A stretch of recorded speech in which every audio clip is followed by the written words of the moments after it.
Good morning all of student, I am Virendra Pal. आज हम लोग पार्ट 6 सरल परिपथ भौतिक विज्ञान के अंतर्गत अध्ययन करेंगे। इसमें हमको जो टॉपिक पढ़ने हैं वो है वैद्युत सेल क्या है, सेल का आंतरिक प्रतिरोध, सेल का वैद्युत वाहक बल एंड सेल का टर्मिनल विभवांतर। ये आज सरल परिपथ का पहला क्लास है। चलिए देखते हैं। इसमें सबसे पहले हम अध्ययन करेंगे, हेडिंग डाल लेंगे, पाठ का नाम अपने नोट्सबुक में लिख लेंगे। सिंपल सर्किट का अध्ययन कर रहे हैं। सबसे पहला टॉपिक है वैद्युत सेल, हेडिंग डाल लीजिए इलेक्ट्रिक सेल। तो ज़रा देखिए वैद्युत सेल डिफिनेशन क्या कहता है। वैद्युत सेल एक ऐसी युक्ति होती है जो रासायनिक ऊर्जा को वैद्युत ऊर्जा में परिवर्तित करती है तथा किसी परिपथ में आवेश का प्रवाह सतत बनाए रखती है, जिससे परिपथ में धारा बहने लगती है। तो ज़रा कोई पूछे वैद्युत सेल क्या है, तो आपसे एक बार देखिए क्या कहेंगे।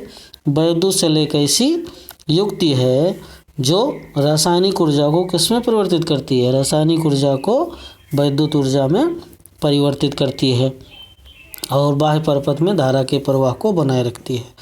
कैसे बनता है ज़रा देखिए।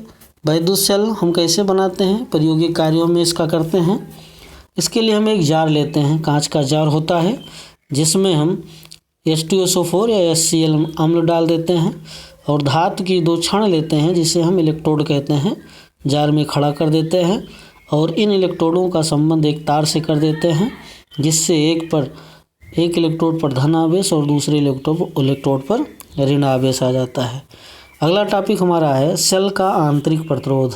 सेल का आंतरिक प्रतिरोध, internal resistance of a cell, heading डालेंगे। इसका डिफिनेशन देखिए। सेल का आंतरिक प्रतिरोध क्या है।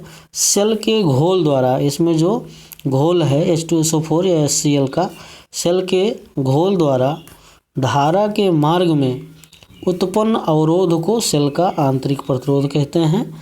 तो इस प्रकार जो घोल है जार में, यह घोल भी धारा के मार्ग में रुकावट डालता है, उसी को हम सेल का आंतरिक प्रतिरोध कहते हैं।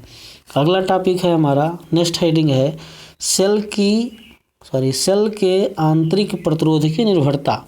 सेल का आंतरिक प्रतिरोध किन किन बातों पर निर्भर करता है। तो सेल का आंतरिक प्रतिरोध निम्न बातों पर निर्भर करता है। पहला आपका है जो निर्भर करता है वो है कि सेल का आंतरिक प्रतिरोध प्लेटों के बीच की दूरी के समानुपाती होता है। ये जो 2 प्लेटें हैं, इनके बीच की दूरी हम मान लेते हैं d है, तो आंतरिक प्रतिरोध R ये कह रहा है प्लेटों के बीच की दूरी के समानुपाती होता है। This means R proportional D। दूसरा कह रहा है आपसे कि घोल में डूबे प्लेटों के क्षेत्रफल के व्युत्क्रमानुपाती होता है। यानी यही आंतरिक प्रतिरोध आपका व्युत्क्रमानुपाती होता है क्षेत्रफल के, तो हो जाएगा R proportional 1/A। Next topic कह रहा है कि घोल की सांद्रता बढ़ाने पर सेल का आंतरिक प्रतिरोध बढ़ जाता है। ये सांद्रता क्या है भाई, जैसे आप कोई जल लीजिए, जल में चीनी मिला दीजिए, तब क्या हो जाएगा, वो घोल गाढ़ा हो जाएगा जल। तो उसी प्रकार सांद्रता का मतलब है गाढ़ेपन से। यानी इस जो जार में HCl H2SO4 है, इसमें कोई अपद्रव्य मिला दें जिससे वो गाढ़ा हो जाए, उसी को सांद्रता कहते हैं। तो सांद्रता बढ़ाने पर क्या होता है भाई, सेल का आंतरिक प्रतिरोध बढ़ जाता है। इस प्रकार सेल का आंतरिक प्रतिरोध किन किन बातों पर निर्भर करता है, नोट कर लीजिएगा, याद कर लीजिएगा। अगला टॉपिक हमारा है सेल का वैद्युत वाहक बल, electromotive force of a cell. वैद्युत वाहक बल और टर्मिनल विभवांतर दोनों एक दूसरे के पूरक हैं भाई। वैद्युत वाहक बल क्या कहता है कि देखिए, कोई यदि Q कूलाम आवेश को पूरे परिपथ में सेल सहित प्रवाहित करने में किया गया कार्य, ये ध्यान रखिएगा, कोई आवेश Q है, उसको पूरे परिपथ में सेल सहित प्रवाहित करने में किया गया कार्य और आवेश के अनुपात को सेल का विद्युत वाहक बल कहते हैं। इसे कैपिटल E से लिखते हैं, कैपिटल E बराबर W/Q। मतलब क्या हुआ कि यदि कोई परिपथ है, उस परिपथ में सेल लगा है, तो सेल सहित पूरे बाह्य परिपथ में धारा को प्रवाहित करने में किया गया आवेश को प्रवाहित करने में किया गया कार्य और आवेश के अनुपात को वैद्युत वाहक बल कहते हैं। और यह वैद्युत वाहक बल कैपिटल E बराबर W/Q से जिसे हम सेल का विद्युत वाहक बल कहते हैं। इसका मात्रक क्या बनेगा? जूल प्रति कूलाम, जिसे वोल्ट भी कहते हैं। अगला टॉपिक है सेल का टर्मिनल विभवांतर, terminal potential difference of a cell. तो विद्युत वाहक बल और टर्मिनल विभवांतर में अंतर इतना है, ये फिगर दिखाया गया है, फिगर आप देख लीजिए, ये परिपथ दिखाया गया है, ये आपका सेल है। क्या है भाई? सेल है। ये बाह्य प्रतिरोध है, कैपिटल आर से लिखा गया है, ये मीटर लगा है। तो पूरे परिपथ में, सेल सहित पूरे परिपथ में धारा को प्रवाहित करने में किया गया कार्य और आवेश को प्रवाहित करने में, इसी को हम कहते हैं टर्मिनल विभवांतर, कैपिटल ई से लिखते हैं। विद्युत वाहक बल कहते हैं। टर्मिनल विभवांतर क्या कहता है?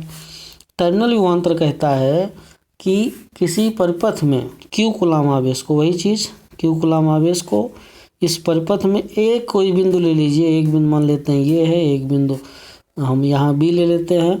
तो इन्हीं दो बिंदुओं के बीच कहीं भी बिंदु ले लीजिए, यहाँ ले लीजिए ए बी, कहीं भी दो बिंदु ले लीजिए, उन दो बिंदुओं के बीच आवेश क्यू को प्रवाहित करने में किया गया कार्य और उस आवेश के अनुपात को टर्मिनल विभवांतर कहते हैं। इसे V से लिखते हैं, V बराबर W/Q, जहाँ V बराबर IR होता है। तो इस प्रकार आप देख रहे हैं टर्मिनल विभवांतर और विद्युत वाहक बल में थोड़ा सा अंतर है। विद्युत वाहक बल E बराबर W/Q होता है और टर्मिनल विभवांतर भी V बराबर W/Q होता है, परंतु विद्युत वाहक बल में पूरे सेल सहित पूरे परिपथ में आवेश को प्रवाहित करने में किया गया कार्य और आवेश का अनुपात विद्युत वाहक बल कहलाता है। जबकि इस परिपथ के किन्हीं दो बिंदुओं